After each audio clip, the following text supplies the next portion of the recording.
Hello, and welcome to Don't Bury the Lead. My name is John Zindel. I'm joined by Dom Scarcella here. We are recapping every Friday night WWE Smackdown. Dom, go ahead and tell the people a little bit about yourself. Hello, everyone. It's great to be back on here. It's 2023. Don't Bury the Lead has been renewed for another year. At least we think so. That's the word on the street here. There's been a lot of words on the street so far, but hey, don't bury the lead. We're Dom, still here. New year, same old us. We're still here and we're ready to recap SmackDown tonight. First SmackDown of 2023. They started the show with a bang. They ended it with a bang. Lots of stuff happened in between. So let's get to it. John, don't bury the lead. What's our top story tonight? Dom, we don't ever want to bury the lead. Never, ever, ever. And there has been some big news within the WWE with Vince McMahon's return. Yes. But a lot of people are going to be talking about that, and we'll get to that later. The lead for tonight's show was on WWE Smackdown, the main event. We had the Usos versus what I called the UK team, because I'm not really sure what their name is, but it's The Sheamus. Banger Brothers, the Banger Bros. Okay, they're the surprise, Banger Bros. Right. So the Banger Brothers, who are Sheamus and Drew McIntyre. Yes. And I have to say, pretty good main event. Went about 15, 20 minutes. And we had the Usos going over dirty, Yes. not clean. But 15, 20 minutes, the Usos go over. I don't think it's much of a surprise that the Usos continue their ridiculously long streak.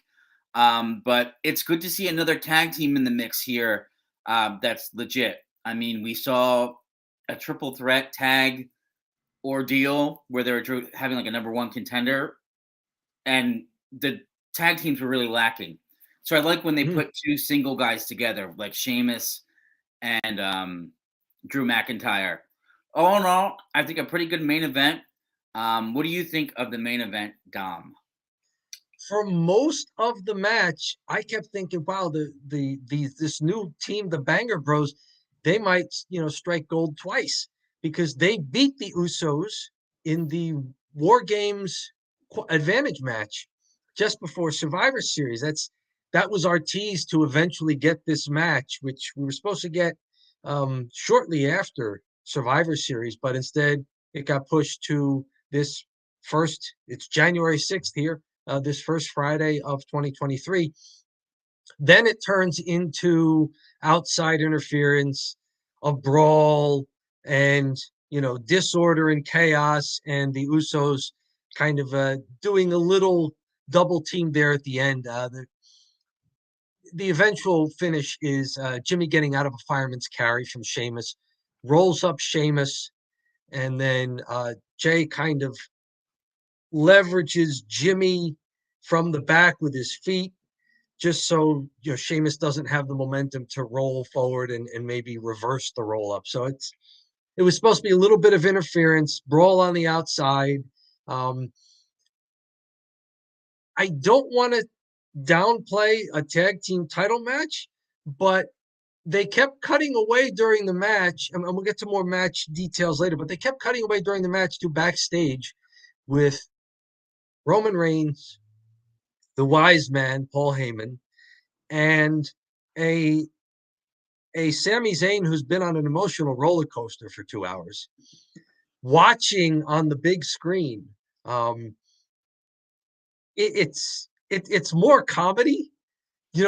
Sammy is good when he's awkward and he's at his best when he gets to do some awkwardness that turns into comedy.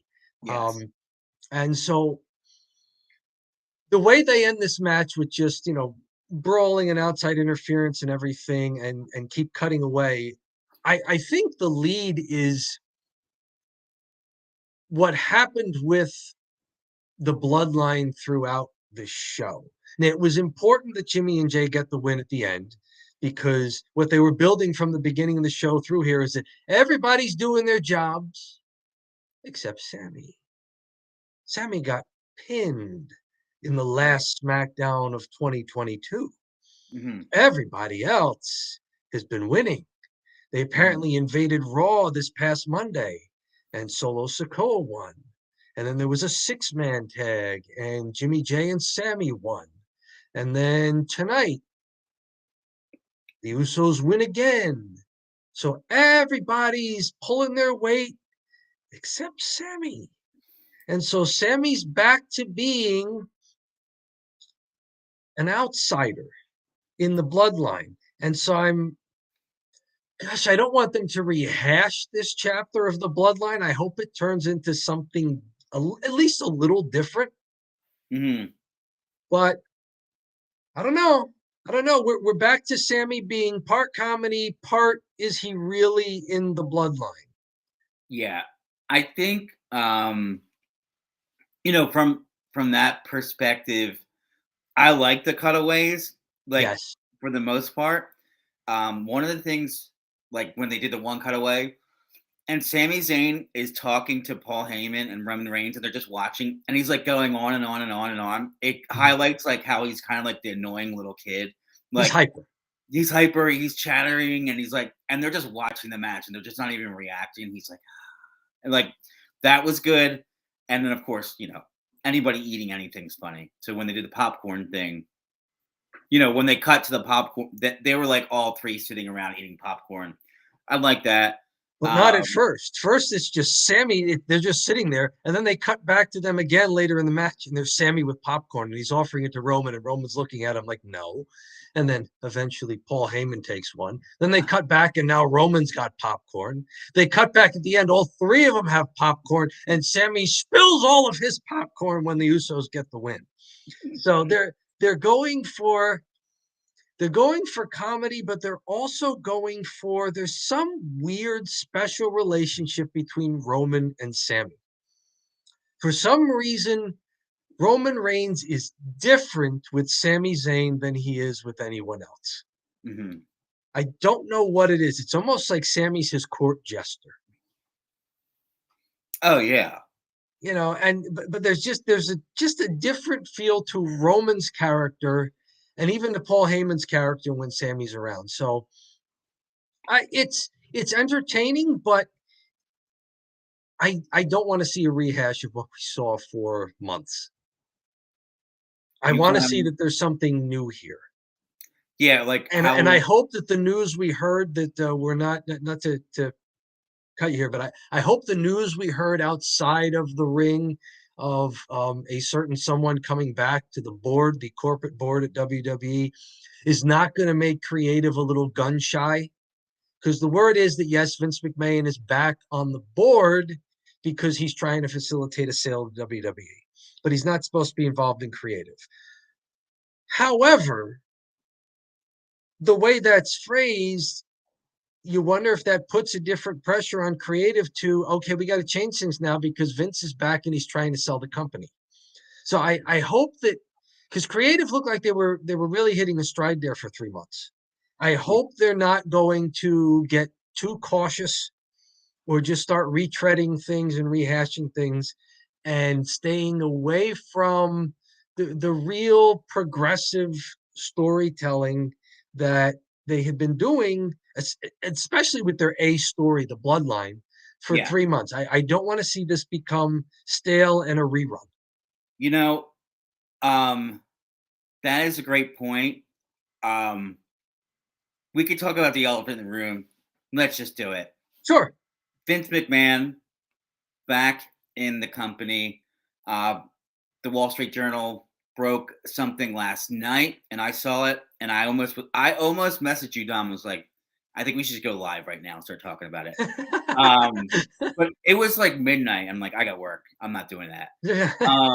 So I almost was like, let's just go live and start chatting about it. But huge news, obviously, backstage, really, not really storyline based, but Vince is back in the picture.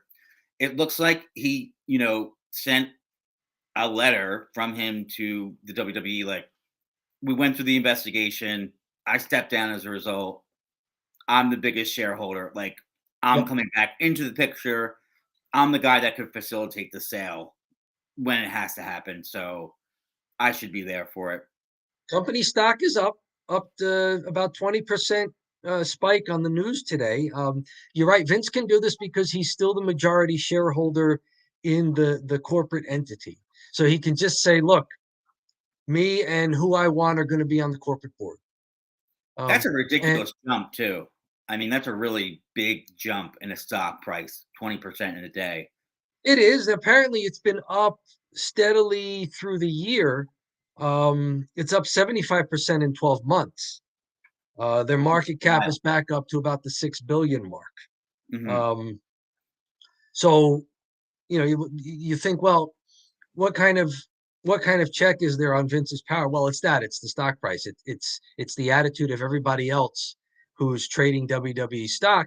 And so, if Vince comes in and says, "Look, I'm back on the board. I think this company is ripe to be sold, and that I'm the best person to facilitate that from a business standpoint," and other shareholders, for the most part, agree. Hmm. Um, then it's a good move. Now the word is that the executives like Triple H, Stephanie McMahon will be I think it's co-CEO along with someone else. Nick Triple H will Khan. still be Yeah. head of creative. Who was that person? Did you know the name? Nick Khan. Nick Nick Khan. Khan Okay, and Stephanie McMahon share the CEO seat. which is weird. Yes, very. But it's there, and Triple H is still creative. So if Vince is not going to reinsert himself into creative, and if he hasn't hush hush wink wink told them we're trying to sell the company, so I need this kind of product on TV for the Mm-hmm. next 3, 6, 9 months, whatever. So if he hasn't made that play behind the scenes, then creative should be fine. The TV product should be fine. Pay-per-views should be fine. And of course, the two biggest pay-per-views are going to be here within 3 months. We're, Oh we're yeah. 3 weeks and a day away from Royal Rumble, and then I think it's 9 or 10 weeks after that is WrestleMania. So their biggest pay-per-views are here. This is where they make a lot of money. Um, TV, road to WrestleMania, road to Royal Rumble. If that's not impacted by this sale creatively, then that's good news. Now, whatever happens if WWE is sold, cross that bridge when we get there. But for now, I'm enjoying the show. I mean, the news is there; you can't ignore it, especially since the rumors fly. But I mean, I'm going to do my best to enjoy the product here that WWE is putting out. I'm not a shareholder. That's one. Um, I'm not trying to be a shareholder. I don't work in the industry or in sports media anymore. I used to. Hmm. So I have no interest in it beyond this 2 hours that we watch on Fridays and then the hour or so that we talk about it afterwards. You know, I don't think it's going to be. You know, it won't be. It'll be a big deal when WWE gets sold. But Mhm. almost for if I'm thinking as an employee of the WWE, what's worse, if the company gets sold and there's new management, or if you've been dealing with Vince for years, you're used to people that act erratically and fire people and they're crazy. Like it won't be much different, right? Like your head's always kind of on the chopping block in pro wrestling and Mhm. in the WWE. So it wouldn't be like a huge impact for them if I'm like an employee of WWE. And I'm not just speaking about the wrestlers, but there's a lot of folks that work in all different departments for that company, Mhm. even like the stage crew, that set up the whole stage. That's a huge team of people. Sure. Um, so, anyways, I would say from that perspective, if you work for the company, it's probably always insane. But really interesting that he retired, stepped away, and then once kind of it quieted down, I guess he Mhm. just like couple months, wait for the news cycle to be over. I'll come back in and to usher the sale of WWE. Kind of crazy to even think that he would sell it. So it's something a little new, though. Like he stepped away from everything, and per the announcement, he's only coming back on the business side. He's not coming back to creative. So it's something a little new. You don't know, and like you're saying, the devil that you know or the devil that you don't know. Do you want to keep working for a Vince run company or a Vince owned company at least, or do you want to work for a company owned by someone else? And I don't want to downplay that either. My last two jobs for big companies, during my time there were CEO changes and ownership changes. One was an ownership change, which was a CEO change as well.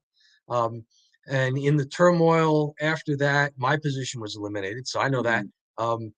Got another job somewhere else.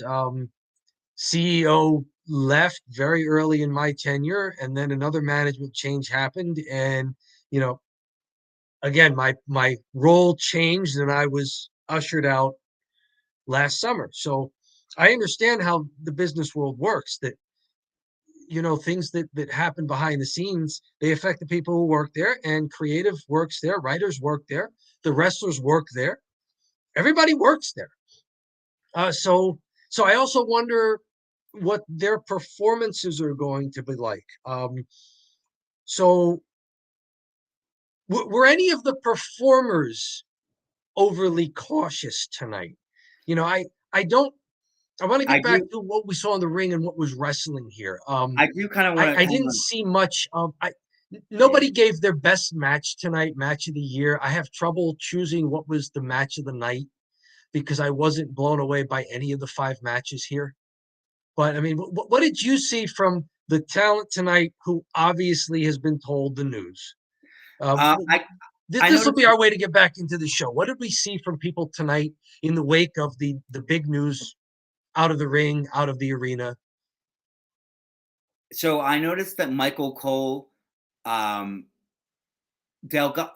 sorry, there was a match between Delgado and Kofi Kingston, right? Yes, the Or opening match after the big long promo sequence. Kofi Kingston versus Santos Escobar. it should be Santos Escobar. So Mhm. Santos Escobar, he said, was a two-time, or he's a second-generation superstar. I'm Mhm. like, he's saying second-generation superstar. That's weird. He started saying wrestler again. Like they went back to wrestler, and now he's switching back to calling them superstars. Oh, Yes. huh. I see. I didn't catch that. Yeah. So I try not usually, to pay attention to the announcers too much because they're part of the shtick, and they sometimes get in the way of me just watching and kind of forming my own opinion. It's not it's not common for me, but boy, that's a good catch. yeah, Did he consistently do that, or was it just for Escobar? for Escobar, I called him a second generation WWE superstar. Um, Hmm. and then he mentioned his father's name. I didn't recognize it. I don't know if his father was even in the WWE, but he just said superstar instead of Hmm. wrestler. So Okay. that's like, oh, that's been like a big point of Vince's, that just don't say wrestler, call them superstars, call them sports entertainers. Um, I got to yeah. listen for that from now on. So that's one thing I kind of noticed. Outside of that, you wouldn't have known he was there or not. Honestly, Okay. I think all the storylines they've had um, have been good, and I mean, or I should say, like at least the bloodline thing has been good, pushing into Royal Rumble.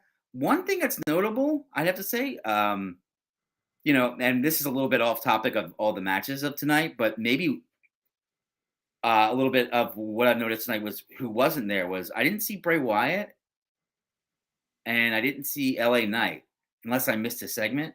LA Knight had a backstage interview Okay. because now that they have a match set for the Royal Rumble, they're promoting that. So he was backstage, but he didn't do an in-ring promo. There was no face-to-face with him and Bray. Um, yeah, that was early. That was between the first two matches of the night.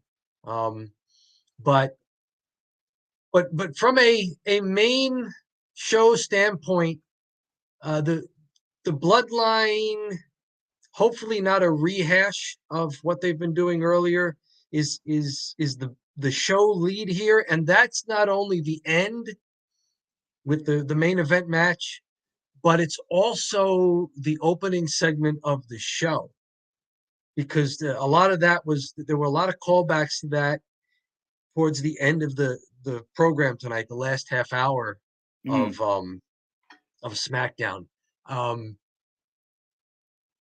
Roman running down Sammy at the beginning, because it wasn't Roman who lost. Roman doesn't lose. It was Sammy who got pinned, but worse than that, it was Sammy who had arrogantly said they were going to beat them. Yeah. Or as Roman puts it, calling your shot. It's like, if you call you, because Roman didn't call the shot. So if you call the shot, you have to deliver. If you don't, it's embarrassing. There's some shame there, not just in losing, but in the fact that you called your shot. And Roman lays into Sammy. You know, are you trying to be the tribal chief? Are you trying to be the head of the table? Do you want my job leading the bloodline? Is that what you're trying to do? You think you can do my job? And Sammy starts backing into the corner. Sammy goes from hyper excited about what the bloodline did on Monday and how it's a new year to now he's backed into a corner and terrified. And then Kevin Owens' music hits. And here comes Kevin Owens. And Kevin Owens says, Roman, you don't have a problem with Sammy. You have a problem with me. You've even admitted it. So why don't you take care of your problem at Royal Rumble? And he Yeah. gets Roman to agree to a Royal Rumble match. So last week's Don't Bury the Lead, we said they need an opponent for Roman Reigns. Mm-hmm. He doesn't wrestle that often, but in order for it to be a big deal when he does wrestle, there's got to be a build-up to it. And so if he's going to wrestle Royal Rumble, we need to start getting that. And so the very next Raw, the first one of 2023, we get, okay, it's going to be Kevin Owens, Roman Reigns for the titles at Royal Rumble. And so it's still Kevin Owens who's on people's mind. They're not playing the Cena card yet. No. They might be playing the Cody Rhodes card because we got just this random vignette, recorded vignette of, Cody Rhodes. Wasn't it great that he returned to WWE in 2022? Okay. Yeah, that was nice. Why are you Yeah. telling it to us now? Are I they think hinting? Are they teasing? What are they doing? So we get Kevin Owens versus Roman Reigns, and we're getting Cody Rhodes teases. And we got a John Cena in the ring and perhaps teasing something, looking at Roman and doing the hand waving, you can't see me, before that. So at least they're trying to set up things long term, maybe with the top of the card in the company, and which obviously includes Roman Reigns. So it's not what do you think about them going? What do you think of them playing the KO card for Royal Rumble versus some of the other cards that maybe were in the deck? And there weren't many, but there were others. I think it's cool. One thing is, when you have Kevin Owens, John Cena, and Cody Rhodes teased, it doesn't necessarily give you that. It gives them a couple outs and a couple directions they can go, and it at least makes me interested to watch, like, who is going to win it, because somebody eventually is going to win it off Roman, and when does it happen? Sure. So it's more interesting that it's not super obvious, even though I kind of like things super obvious. AEW does a great job. They make things very obvious, and you know who's going to go over when. And it's like, this is great. Like, sometimes you're just like, yeah, this whole story makes sense.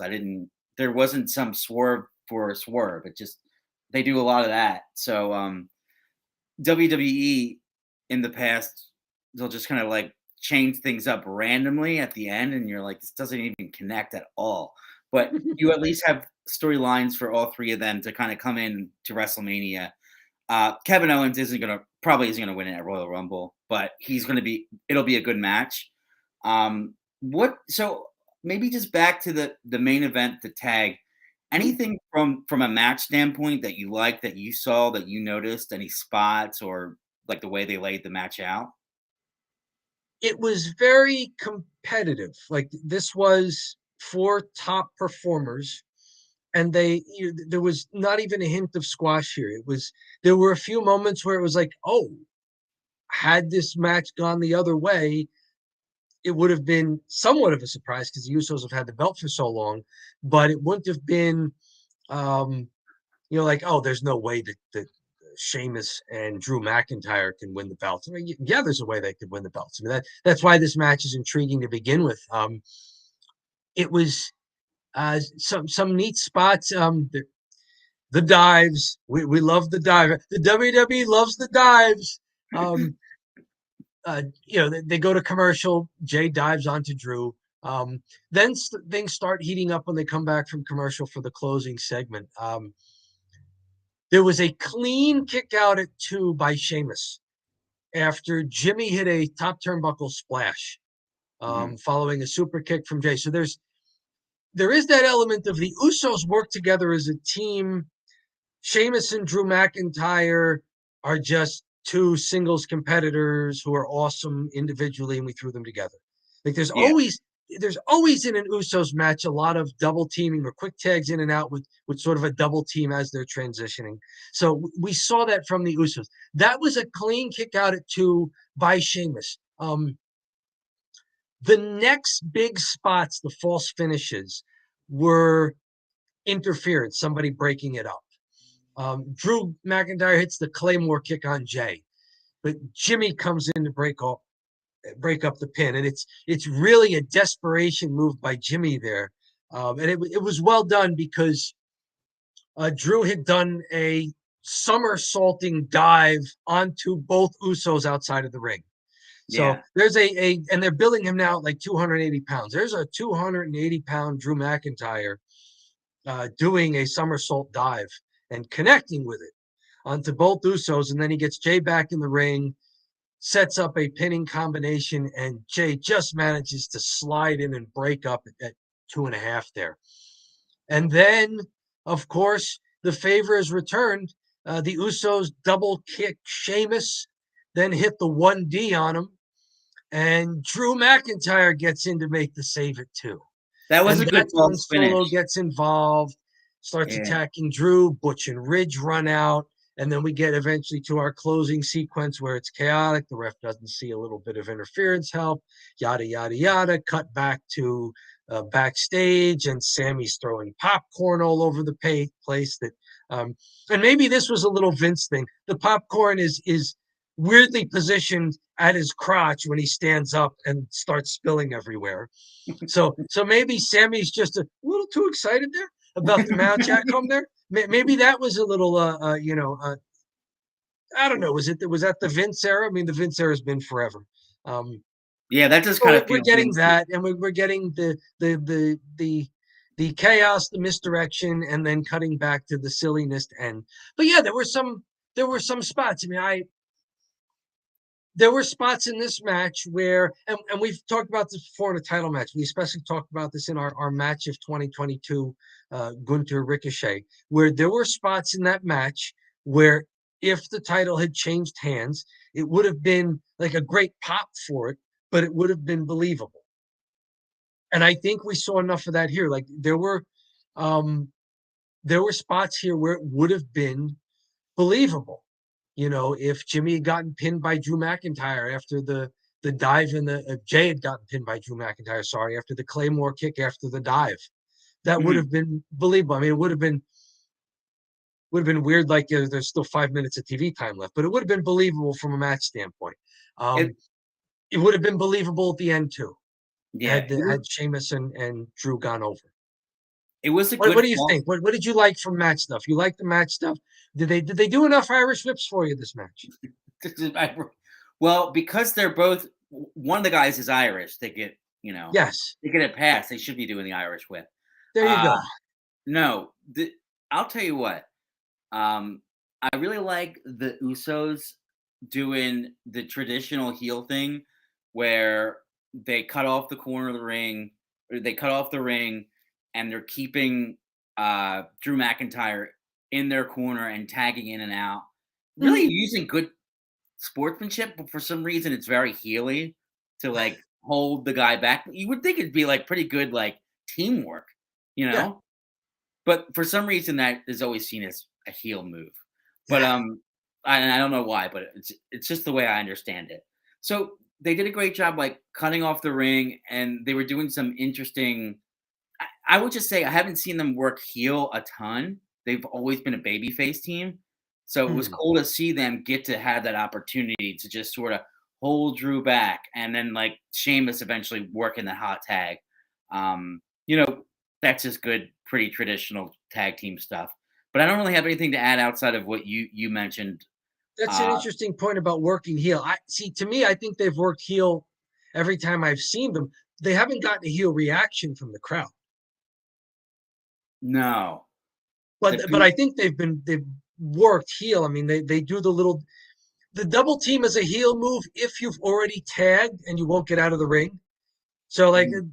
hypothetically, Jimmy tags Jay, but Jimmy doesn't get out of the ring. He holds the guy and sets up so that Jay can have a huge advantage coming in, and then Jimmy leaves.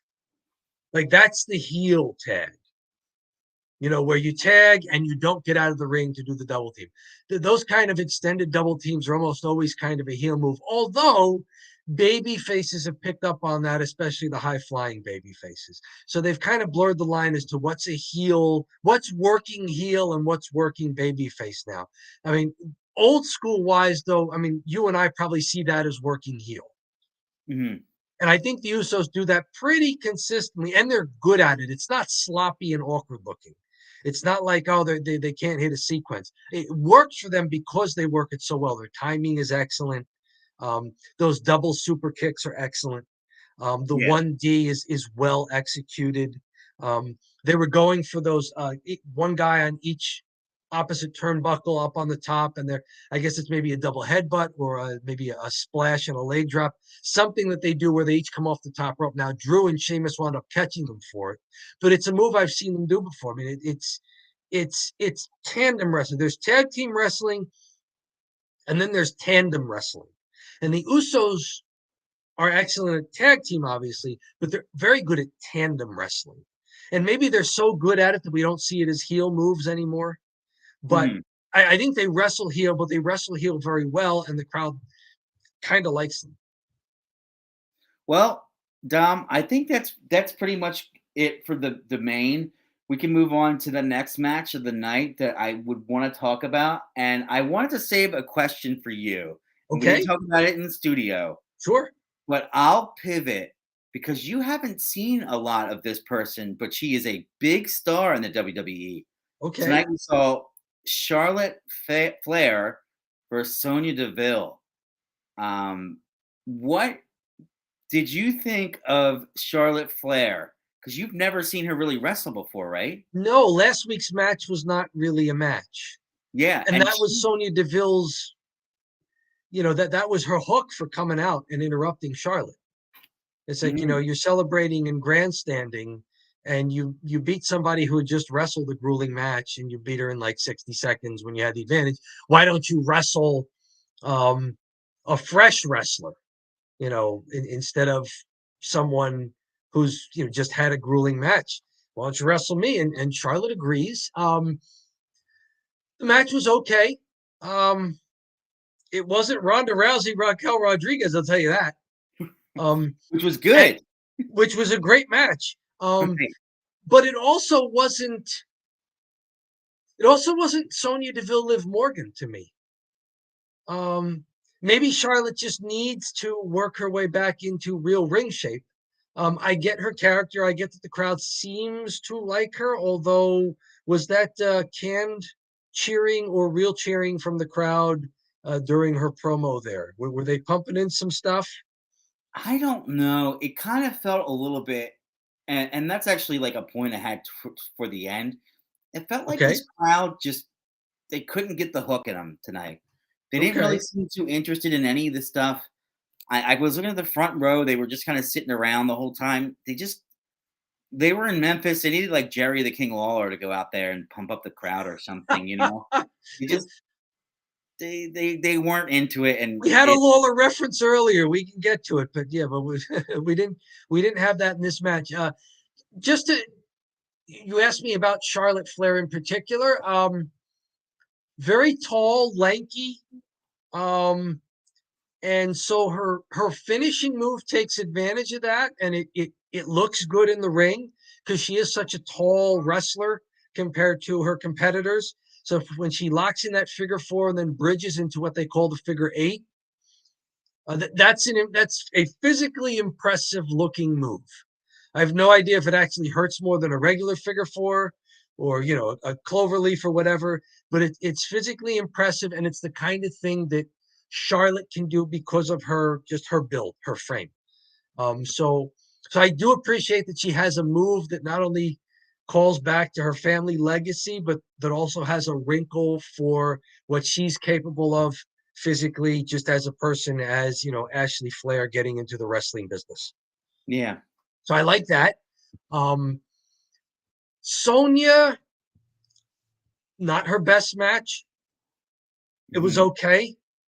So a rather unspectacular match, but it was in a show of rather unspectacular matches outside of the main event.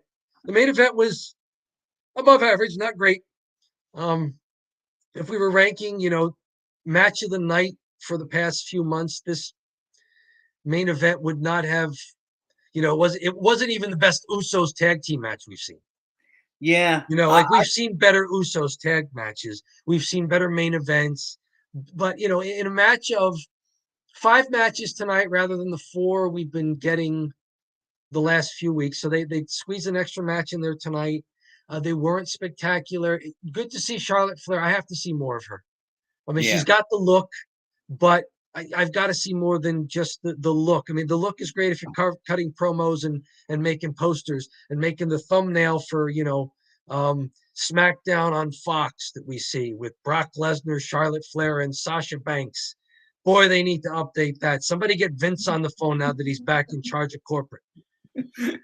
But I need to see more of Charlotte. What I saw tonight was all right, but no, it was better than the disappointment we saw most of the time from Ronda until last week. But it wasn't title belt worthy to me. I've got to see more. Yeah.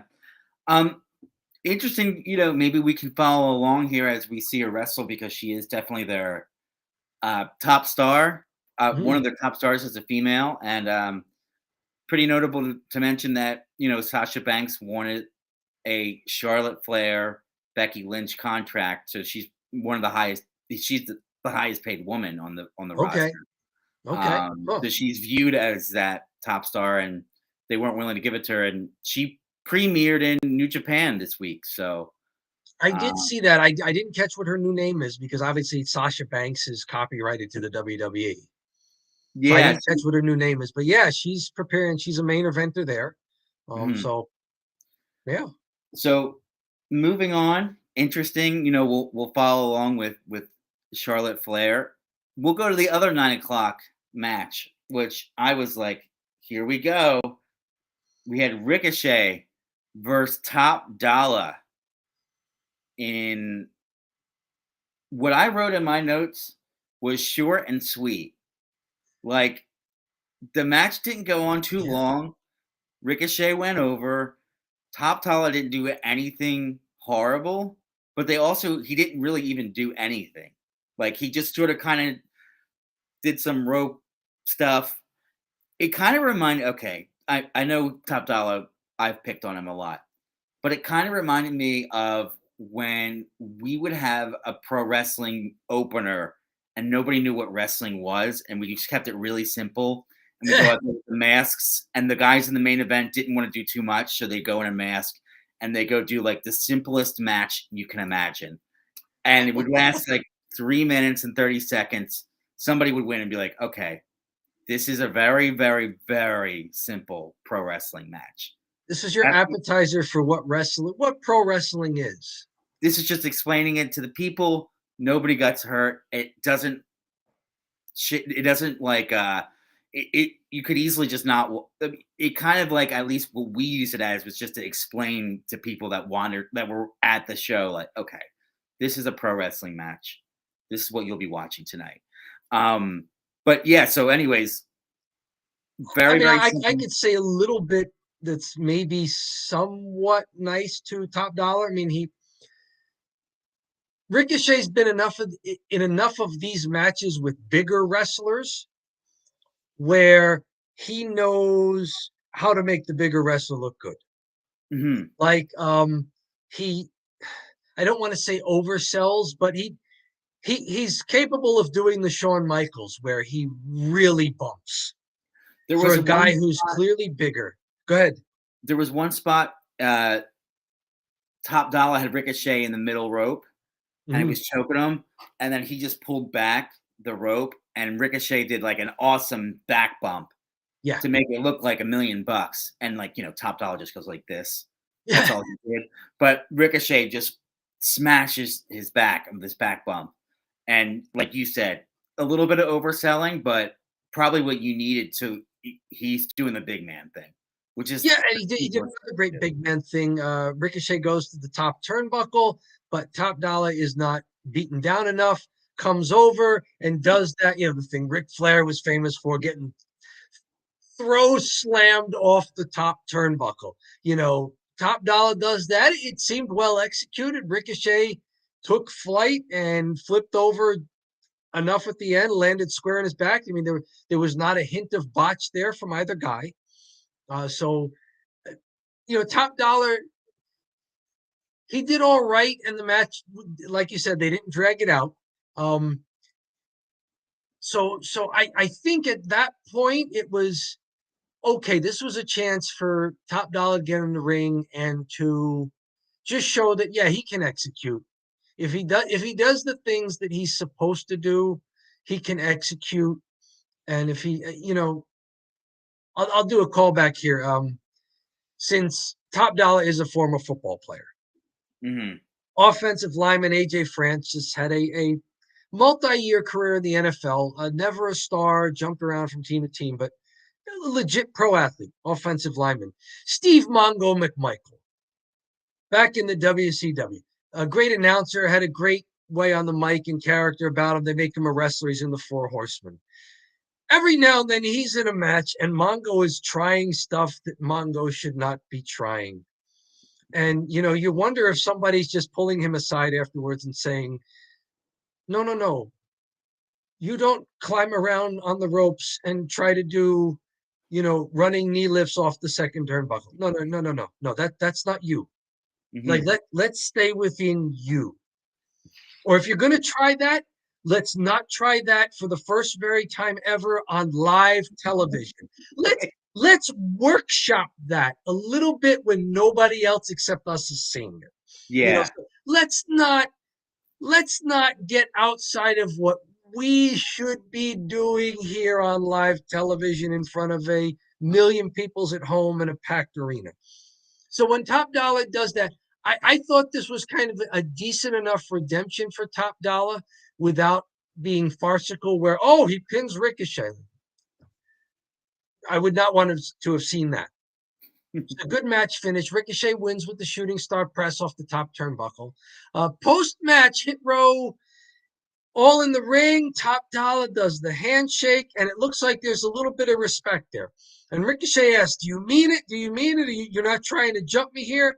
And they shake hands. They turn around. They raise Ricochet's hand. And for a second there, I was like, okay, they accomplished what they needed to. This was good.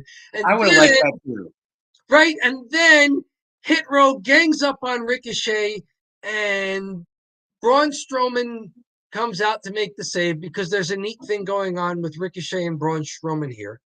Um, and then the last note I write for this match, after everything, after Braun Strowman makes the save, is nothing about this beatdown makes me more interested in Hit Row.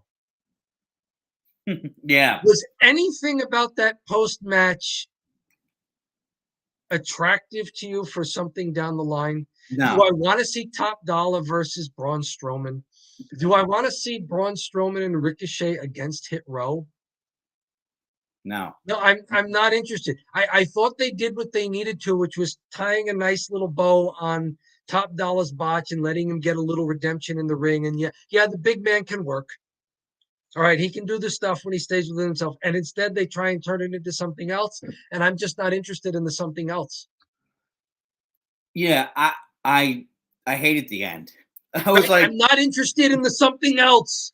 I like that you like put a bow on it. I'm not interested in you trying to do something else with it. And I'm waving my hands in front of my camera. It looks insane on the live stream. Sorry about that, folks. I get a little excited. I'm Italian. I talk with my hands. the the thing is too, like when they had that opportunity to just have a good, solid, quick match in and out, hit Rowe made a fool of himself. They already acknowledged it on the show. They're like talked about his botch. Like they made it part of the storyline, which is a great idea. He goes out, has a solid match. This conflict has resolved itself. We don't need any more. And then they add this wrinkle at the end where there's a big, where they're like having Ricochet and Braun Strowman matched up against Hit Row. It's like, no, like, let's just move on. Let's just, those two should be doing something else. They shouldn't be at the bottom of the barrel here with the Hit Row, you know? No, the only way this makes any sense is if you're trying to solidify the camaraderie between Braun Strowman and Ricochet. But frankly, we've seen enough of that where it's believable.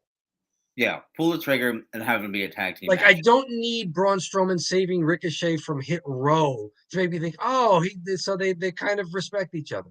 Like I knew that. Hmm. I knew that last week when they did it much better.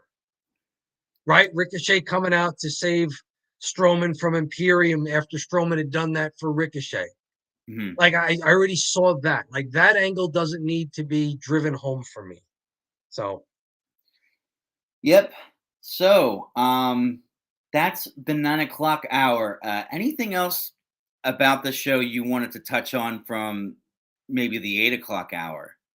sure, they're promoting the Royal Rumble match between LA Knight and Bray Wyatt as a pitch black match, which I don't know what that means. Um, if it is pitch black, uh, good luck making that look anywhere near decent on TV because it's a pay per view. It's not a house show match. It's a big pay per view, second biggest pay per view of the year. Um, so I don't know what that's going to be. I'm intrigued because of who is in the match, not because of the gimmick. Right. Like I don't need a gimmick for Bray Wyatt and LA Knight. Like Bray Wyatt's a former, is he a former world title holder? Yeah. Okay, Bray Wyatt's a former world title holder, still in his, your wrestling prime is long. He's still believable as a top guy. LA Knight, great in-ring talent that I know from other places. WWE fans have gotten a little taste of him here. They may remember him from NXT. Um, Mhm. so I don't need much of a gimmick for this. Like I'm interested because Bray Wyatt is finally getting in the ring and he's doing it against another guy who can go. I don't need the gimmick. So I'm hoping the gimmick does not detract from what these two guys can do in the ring. So that was the most interesting of say the non in-ring stuff from the first hour. Yeah. We And did I'll get even, you mentioned Jerry Lawler. Do you want to mention LA Knight before we get to the Jerry Lawler little funny thing? no, I just want to agree with you because Okay. they have done, I think a gimmick match sort of makes sense if you want to have this really extended feud and you want to add like a third match or a second or third match and then you add the gimmick match. Or if you have two people, you're not really sure what's going on for a storyline, maybe you throw the gimmick in. But like they have built this storyline almost too long, where I kind of wanted to pay off 2 weeks ago, but you know, we're gonna have they're extending the storyline. I don't think you need to have a gimmick match with this at all as a result of the fact that we already have a massive storyline. Like, let's just do it. Mini rant here on gimmick matches. When do gimmick matches work? When do they not work? Gimmick matches work when a regular match hasn't been able to resolve the feud. Mm-hmm. That was why Texas bull rope matches were invented and why steel cage matches were invented.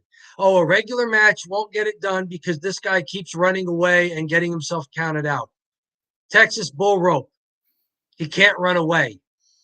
Too much interference. We can't ever get a clean, real finish without some chicanery going on. Put him in a steel cage. Okay. And the WWE has tried some of this, like ladder matches. Like we need something extra for this title that's being held up, and we've got 6 guys or a few tag teams going after it. Make it so that you not only have to beat your opponent, but you have to not only beat your opponent for 1, 2, 3, you've got to beat them long enough to climb a ladder and the visual of retrieving the belt. So gimmicks work when a regular match hasn't done the job at getting you where you need to go in the story. But we haven't seen one of these guys try to run away from the other. We haven't seen one of these guys trying to duck the other. We haven't seen interference where we don't have clean finishes. We haven't seen any of the things that would lead you to believe we need a false count anywhere match because this match just never gets settled in the ring. Okay, settle it anywhere in the arena. False count anywhere, man. We haven't seen the thing that would lead you to believe logically that a gimmick is needed. Yeah. That and the fact that I have no idea what a pitch black match is. So it's like, oh, a pitch black match. Those are awesome. I don't know what that is. Well, I think it has something to do with Mountain Dew, who's their Okay. big sponsor, that has a pitch black soda, I guess. I don't know. But Are they going to be amped up on sugar? What's going on? the thing is, it sounds like the worst match ever because you're like, I can't see it. Is that the gimmick? Like Yeah. ladder match, there's a ladder. Cage match, cool, cage. I quit match. Dude's got to say I quit. All great gimmick matches. Pitch black, like can't see what's going on. And those other gimmicks all involve something that you understand how they would play into the match. So either Black. this pitch black match is going to be we can't see what's happening. That's not exciting. Or sugary carbonated beverages will be involved. Right. Why don't you just put, sponsored by Mountain Dew, this match? Sure. Let's just move on. We don't have to call it. We don't have to make the gimmick about. So, I don't know. Maybe they're just like pressing them. They're like, fine, we'll give him the pick. We'll give I apologize to everybody listening to you, John, for going off on this for too long. But the pitch black match, I don't want to beat it into that. But I'm more interested in the 2 guys, right? So yeah, we're not into the pitch black. Match wise, do you want to go first match, which was we mentioned a little bit of Santos Escobar versus Kofi Kingston. Match was decent. They're both high flyers. Kofi is a high flyer, but not in the luchador style, really. But he can pass for it, and he can do that kind of thing with Santos Escobar.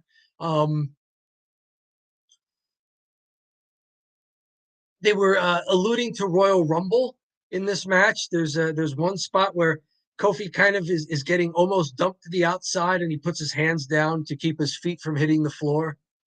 And so, he and Xavier Woods are on the outside laughing about it. Like, oh, no, the feet did not hit. And I was like, oh, okay.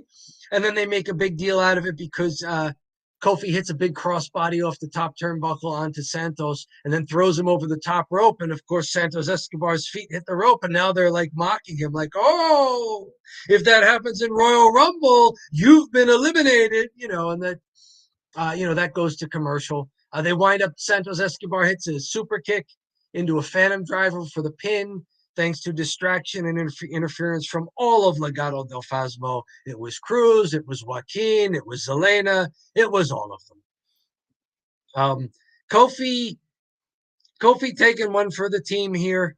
Yeah. It was all right. Yeah, it was okay. Not the worst match of the night. But It went long enough. It was okay. Like it was just I'm yeah, so on it, but it wasn't an American classic. You probably don't need to see it, but I No, wasn't like Ronda Rousey versus anybody except for uh Raquel, yeah. Raquel. Like No, where I was like, this is terrible. Like no, it wasn't that and I bad. don't mean to say that. I didn't think it was terrible if I gave that impression. No, it wasn't terrible. It was just, it was all right. Kofi's done a lot better. Santos has done a lot better. Santos Escobar's match against Ricochet in the World Cup was fantastic. Kofi's I had fantastic mismatches for a long time in the WWE. He's been mhm. they were mentioning what he's held 23 titles between singles and tag team. He's been around for a while, and he was a SmackDown champ for a while, or years ago. He won at a WrestleMania from Daniel Bryan, and that was a good match. So Okay. yeah, he's good. Yeah, they've Um, done better. It was all right, but it wasn't a great match. and then um, we have your boy with the Don't put wacky this on thing. me. um, so they had one of those mixed matches where the women can only wrestle the women, and then the men can only wrestle the men in a tag match. Yes. Boy, if I have, dude, I'm blanking on their names even. Karrion Cross, Oh, Carrie. alliteration, and Mhm. Scarlett versus Madcap Moss, alliteration, and Emma. Um, what I wrote down for this match was really nothing in particular about the match, other than this is supposedly the first time that Scarlett's been in the ring physically. I mean, she's interfered on the outside and done things like that during Karrion Cross's matches. But she looked decent in her first match. Yeah, Emma's a solid-ish hand for the women's division, and I say that because like she'll be middle of the road. Um, I Yeah, think I think they did okay. Um, these matches are always a little awkward because yeah, the two can. It's victim of circumstance, right? Like when you have the men and the women in there, and then they did at least work the spot where they did. Karrion Cross raised his hand to a woman. No, she got slapped and was about to like hit the woman, and then people were Mhm. like, "Oh my god!" So they at least worked that spot. Uh, Well, and you know why he was in there is he had to break up the pinfall. oh So yeah, Emma's got a pinfall attempt on Scarlett, and the men aren't supposed to be in there when the women are in there, but Karrion Cross comes in to break up the pinfall, and instead of exiting the ring, he stands up and stares down Emma. I one thing I did notice about the match. So Michael Cole mentioned that like everybody's scared of Scarlett. Like I'm scared of Scarlett. I was like, I didn't really find her that terrifying No, at all. I didn't think that she was like this big monster. I mean, she pretty much just looks like a model that's wrestling. yeah, Um, which is like a classic Vince. It's like classic like WWE thing. Like, little overhyped, yeah, like, but I'd have to say this wasn't a very good match, and it might be just a victim of the rules are weird. I've never seen one of these matches be really good, where they have the right? men and the women mixed. Just either have the two women face off, or have the two men face off, or have like a proper tag. So that's just On the other hand, knowing that it was Scarlett's first time in the ring, they probably wanted to give her an out of having a tag team match because it is the men who finish the match. Madcap Moss comes in so that finally when he recovers from being on the outside and he comes in so that Emma isn't in there by herself with Karrion Cross, and it's the men to finish the match. Madcap Moss gets a little bit of offense in, but I think he missed a charge into the corner, and then Karrion Cross again hooks in. I don't know what they call it, but it's supposed to be a sleeper submission move. Madcap keeps falling into this move here, mhm. and so Karrion Cross wins by submission. And then a little neat thing at the end. Scarlett and Karrion Cross put a Rey Mysterio mock mask with 619s all over it onto a passed out Madcap Moss.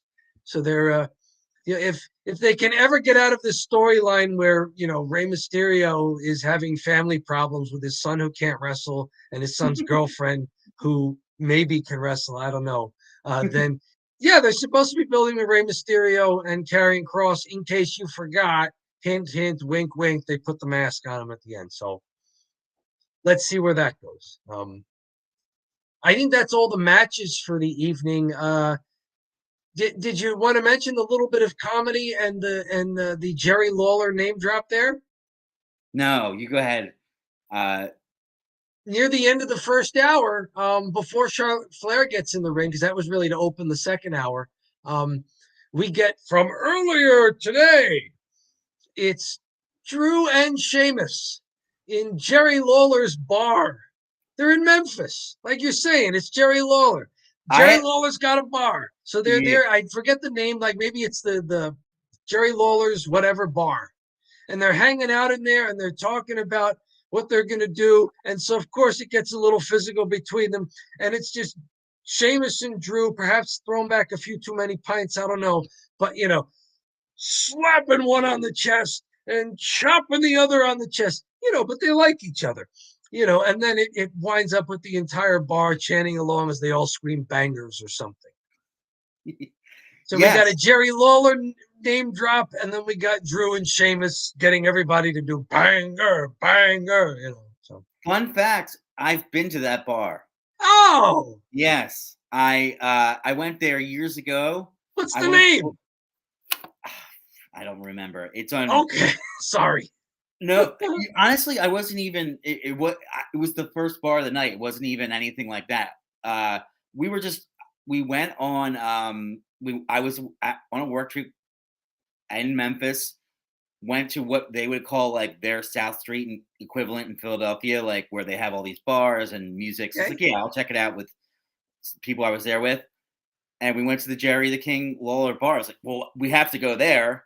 And I'm like a closet wrestling fan. I'm like, well, let's check that out. They're like, why? I'm like, no reason, Oh, no. Because I'm like with clients and stuff, I can't be like, oh yeah, I'm an indie pro wrestler. Like I can't just drop that. It just can't. It doesn't work in real life. So I was just like, yeah, let's just check that place out. So we went in. It was cool. There's a bunch of wrestling memorabilia all over the place. There's a big throne you can sit on. And then you take a picture, Jerry the King Lawler. And it is and it looked kind of like dark and dingy in there when they shot it. And yeah, it is kind of like dark and dingy. Okay. Kind of a dive bar. But yeah, I have been, it's Beale Street in Memphis. So. Okay. Yeah, they're famous street. Beale Street. You got it. Yeah. So it was all Jerry the King Lawler, Elvis, Memphis stuff, all over the place. But yeah, that's my Jerry the King Lawler bar story. I don't know. That's a good one. I'm now picturing an overexcited but not able to show it. You out there with clients seeing Jerry Lawler's bar, like, oh yeah, we got to go there, but like they're not being able to really, mark out over it. Oh yeah, it was. I was biting my tongue for sure, but yeah. Did you put anybody through a table while you were there? Oh my God, I wish. I wish. Yeah, I wish I could have at least dropped the fact that I was an indie pro wrestler. I think I was like the champ in NJCW at the time too. So, and you did not have the belt on you. I didn't have the belt on me. I was out of character, to say the least. You were breaking kayfabe. I was big time breaking kayfabe with the clients, not at all acting like the opposite of the Bonzo Street Bomber. There you go. I had like 2 drinks because I'm with the clients. I'm like, gotta be careful. You don't want to. You're entertaining in a different form. Exactly. There. So very good. I'm glad to hear that. So you have a little personal history with Memphis and with Jerry the King Lawler's bar. Very good. So we had a little reference to that in today's show. Yeah. Dom, I don't know what else to say about the show tonight, other than for the first show of the year, it wasn't crazy good. But it was. There was enough fast-moving stuff in 2 hours where, I'll watch next week. Yeah, I think it was just very like a C show, like very average. Mhm. But it was nothing really stuck out to me that I was like, dude, this is the wrong direction, or like I can't stand this, or this is embarrassing. Like that stuff didn't happen, but it was Sami okay. Zayn versus Kevin Owens next week, I think. That was one of the things towards the end there in that last half hour that Next Sammy's got to go ahead. next week should be good the way they've hyped it, because you got Sami Zayn versus Kevin Owens. That match is they've run a ton of times and is always good. And then they also have They have a history of facing each other in the ring. yeah, they also have Okay, Gunther versus Braun Strowman, which they've that's been right. working toward. And Yep, hey, maybe that's the thing tonight. We had no Gunther, so we didn't have that really good match yep. that you're always relying on, that we've been spoiled with on SmackDown. There's at least one good match, Right. and Yeah, it's we, always we we got the Usos. That was pretty good. Yeah, but we didn't get a Gunter, and we got Ricochet in a very short match with Top Dollar. So we weren't seeing the best in ring performers doing their best and being given that time. So right. yeah, I think we just put out our grading video, our comprehensive grading video earlier today that we had recorded Christmas Day. Um, and so yeah, this was it was a competent show, but it's replaceable. For sure. Well, thanks for tuning in tonight. This is Don't Bury the Lead. Happy Um, New Year. Happy New Year. My name's John Zadell. Dom, thank you so much for joining as always. Always a pleasure chatting with you. Yes, sir. We'll be continuing to release the shorts. We'll be continuing to do the live stream, and we'll be taking clips from our shows and posting them. A lot of different things heading into the new year here. So very exciting. So thanks so much for joining, and Like, have a subscribe, comment, even if you don't like us. Tell comment. us what we did wrong, and hey, maybe we'll get better. Who knows? If you don't like us, help us get better. If you like us, hey, give us a little pat on the back there. Perfect. So thanks so much, Dom. Appreciate it. And thank you, everyone. Have a great evening.